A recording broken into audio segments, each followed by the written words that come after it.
Halo adik-adik semua, kembali lagi pada video part 2 masih materi yang sama yaitu larutan penyangga. Nah, pada pertemuan kali ini kita akan belajar cara kerja larutan penyangga, menentukan campuran larutan bersifat larutan penyangga, menghitung pH larutan penyangga asam berdasarkan prinsip kesetimbangan, dan menghitung pH larutan penyangga basa berdasarkan prinsip kesetimbangan. Yang pertama kita akan membahas cara kerja larutan penyangga. Sebelumnya telah jelaskan bahwa larutan penyangga mengandung komponen asam dan komponen basa sehingga dapat mengikat baik ion H+ maupun ion OH-. Oleh karena itu, penambahan sedikit asam kuat atau sedikit basa kuat tidak mengubah pH-nya secara signifikan. Cara kerja larutan penyangga dapat dipahami dari dua contoh berikut. A. Larutan penyangga asam.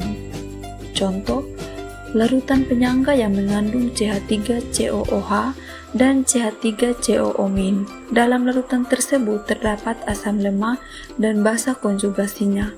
CH3COOH akus setimbang dengan CH3COO- akus ditambah H+ akus. Pada penambahan asam atau H+, penambahan asam atau H+ akan menggeser kesetimbangan ke kiri. Ion H+ yang ditambahkan akan bereaksi dengan ion CH3COO- membentuk molekul CH3COOH. CH3COO- akus ditambah H+ akus akan menghasilkan CH3COOH akus. Pada penambahan basa atau OH-, jika yang ditambahkan adalah suatu basa, maka ion OH- dari basa itu akan bereaksi dengan ion H+ membentuk air. Hal ini akan menyebabkan kesetimbangan bergeser ke kanan sehingga konsentrasi H+ dapat dipertahankan. Jadi, penambahan basa menyebabkan berkurangnya komponen asam atau dalam hal ini CH3COOH. Bukannya ion H+ basa yang ditambahkan itu praktis bereaksi dengan asam CH3COOH membentuk ion CH3COO- dan air. Contoh persamaan reaksinya adalah CH3COOH akus ditambah OH- akus akan menghasilkan CH3COO- akus ditambah H2O liquid. B. Larutan penyangga basa. Contoh larutan penyangga yang mengandung NH3 dan NH4+. Dalam larutan tersebut terdapat basa lemah dan asam konjugasinya. Contoh persamaan reaksinya adalah NH3 akus ditambah H2O setimbang dengan NH4+ akus ditambah OH- akus, di mana NH4OH adalah senyawa basa bentuk dari amonia atau NH3 yang terionisasi dan terlarut dalam air sehingga NH3 dan NH4OH adalah sama. Pada penambahan asam atau H+, jika ke dalam larutan ditambah suatu asam, maka ion H+ dari asam itu akan mengikat ion OH-. Hal ini menyebabkan kesetimbangan bergeser ke kanan sehingga konsentrasi ion OH- dapat dipertahankan. Jadi, penambahan asam menyebabkan berkurangnya komponen basa atau dalam hal ini NH3, bukannya ion OH- asam yang ditambahkan itu bereaksi dengan basa NH3 membentuk ion NH4+. Persamaan reaksinya adalah NH3 akus ditambah H+ akus akan menghasilkan NH4 akus. Pada penambahan basa atau OH-, jika ditambahkan adalah suatu basa, maka kesetimbangan akan bergeser ke kiri sehingga konsentrasi ion OH- dapat dipertahankan. Basa yang ditambahkan itu bereaksi dengan komponen asam atau dalam hal ini NH4 membentuk komponen basa yaitu NH3 dan air. Contoh persamaan reaksinya adalah NH4 akus ditambah OH- akus akan menghasilkan NH3 akus ditambah H2O liquid. Menentukan campuran yang bersifat larutan penyangga. Untuk menentukan campuran larutan penyangga, perhatikan contoh soal berikut ini. Campuran berikut ini yang dapat membentuk larutan penyangga adalah A. 50 ml CH3COOH 0,2 molar ditambah 50 ml LiOH 0,1 molar. B. 50 ml HCl 0,2 molar ditambah 50 ml NaOH 0,1 molar. C. 50 ml HBr 0,2 molar ditambah 100 ml NH3 0,1 molar. Sebelum menjawab soal, ada beberapa hal yang perlu adik-adik perhatikan. Kalau ada soal seperti itu, kita harus ingat bahwa larutan penyangga dibuat dengan cara yang pertama mereaksikan asam lemah dan garamnya atau basa lemah dan garamnya. Yang kedua, mereaksikan asam lemah dan basa kuat dengan syarat asam lemahnya sisa dan basa kuatnya habis, atau mereaksikan basa lemah dan asam kuat dengan syarat basa lemahnya sisa dan asam kuatnya habis. Sekarang kita kerjakan bersama-sama pada bagian A. 50 ml asam asetat 0,2 molar ditambah 50 ml litium hidroksida 0,1 molar. Karena ada asam dan basa, maka kita harus menuliskan reaksinya. CH3COOH akus ditambah LiOH akus akan menghasilkan CH3COO Li akus ditambah H2O liquid. Asam basa hasilnya adalah garam dan air. Kita lihat jumlah zatnya.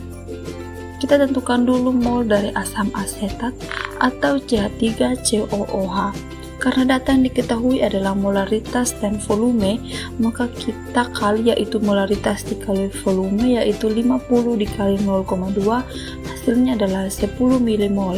Begitu juga litium hidroksida atau LiOH, kita kali 50 dikali 0,1, hasilnya adalah 5 mmol. Maka kita tulis mol awal untuk CH3COOH 10 mmol dan LiOH adalah 5 mmol. Maka yang habis bereaksi adalah litium hidroksida atau LiOH, sehingga pada saat akhir terdapat CH3COOH asam lemahnya 5 mmol. Kemudian CH3COOLi 5 mmol, artinya asam lemah dan garamnya terdapat di keadaan akhir, sehingga pilihan A dapat menjadi larutan penyangga asam karena terdapat asam lemah dan garamnya. Garamnya ini nanti akan menjadi basa konjugasi dari CH3COOH. Yang B, 50 ml HCl 0,2 molar ditambah 50 ml NaOH 0,1 molar. Maka kita tulis persamaan reaksinya terlebih dahulu, yaitu HCl akus ditambah NaOH akus akan menghasilkan NaCl akus ditambah H2O liquid.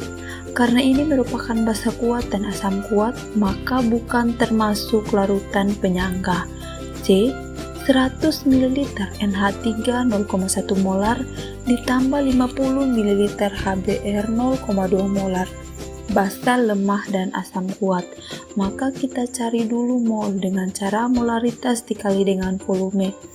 Untuk NH3 yaitu 100 dikali dengan 0,1 hasilnya 10 mmol, dan HBr yaitu 50 dikali dengan 0,2 sama dengan 10 mmol. Selanjutnya kita tuliskan persamaan reaksinya. NH3 akus ditambah HBr akus menghasilkan NH4Br akus. Jumlah zat pada saat awal NH3 10 mmol dan HBr 10 mmol.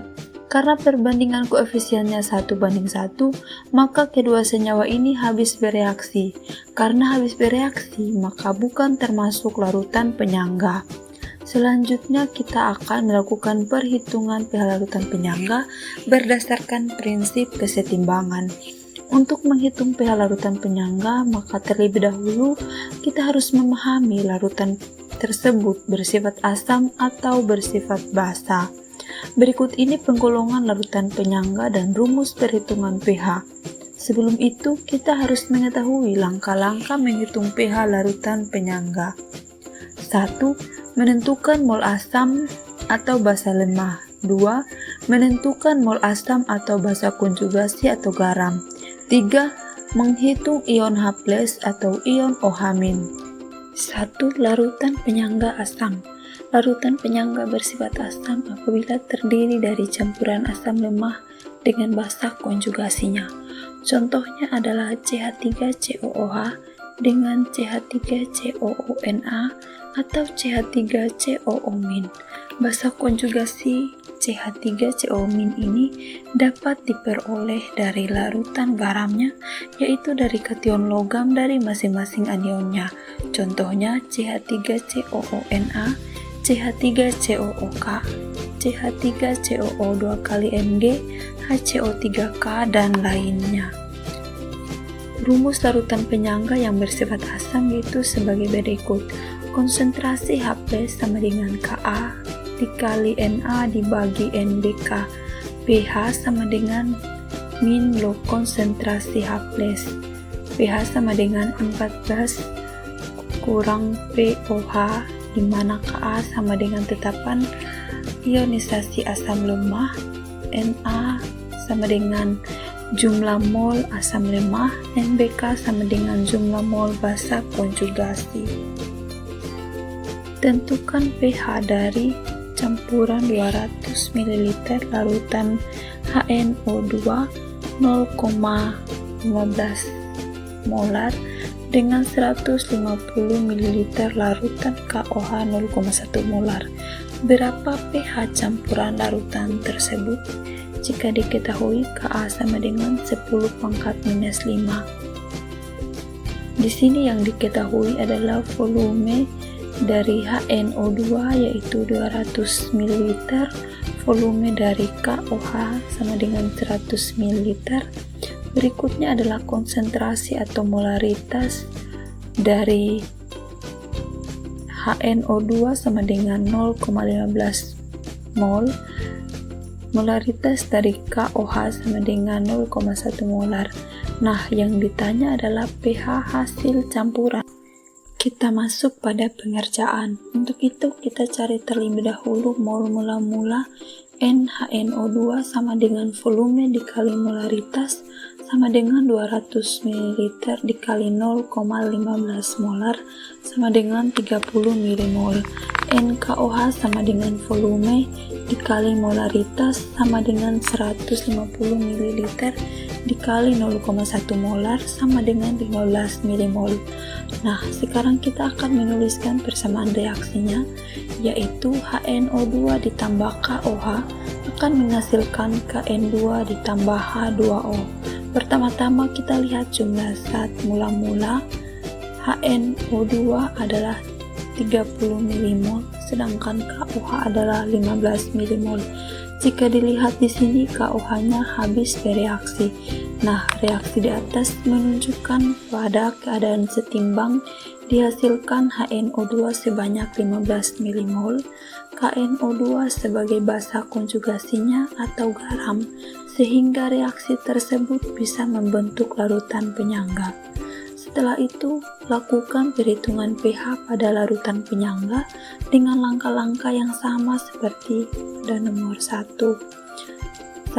Menentukan mol asam lemah atau dilihat dari zat sisa pada reaksi.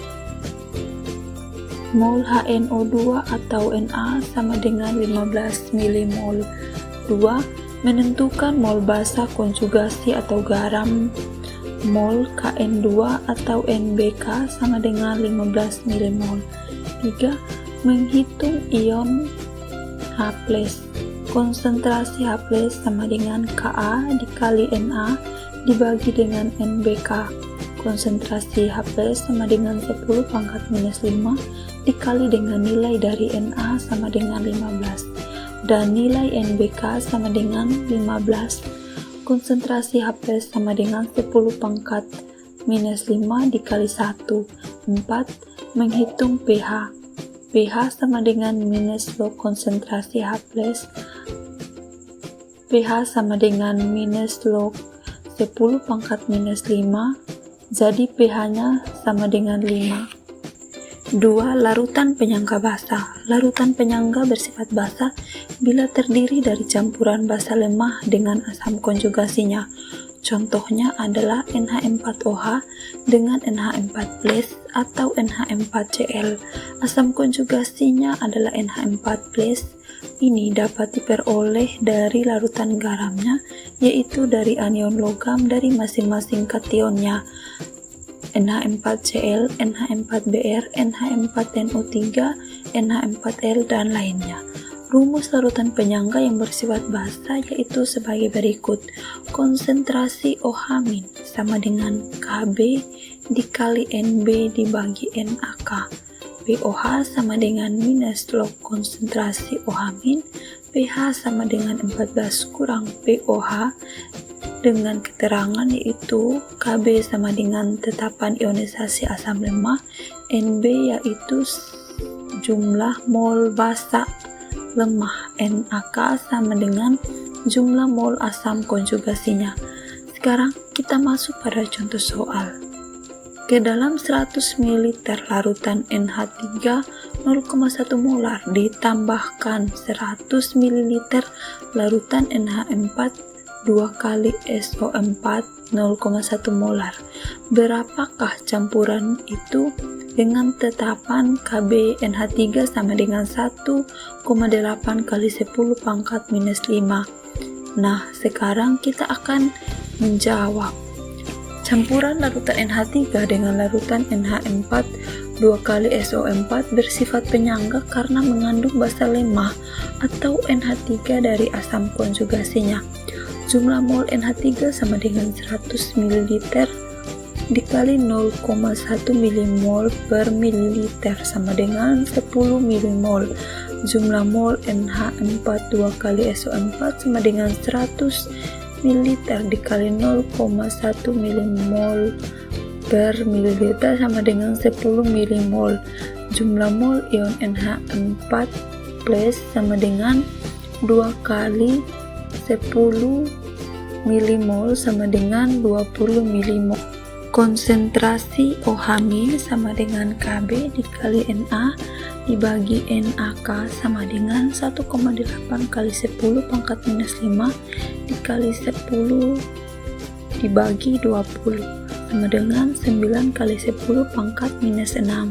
pOH sama dengan minus log 9 kali 10 pangkat minus 6 sama dengan 6 kurang log 9.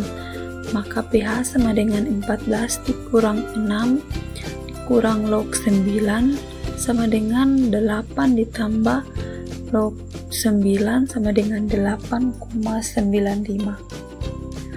Oke adik-adik, sekian pembelajaran kita untuk hari ini. Semoga apa yang telah dijelaskan dapat dipahami dan sampai jumpa di video part selanjutnya.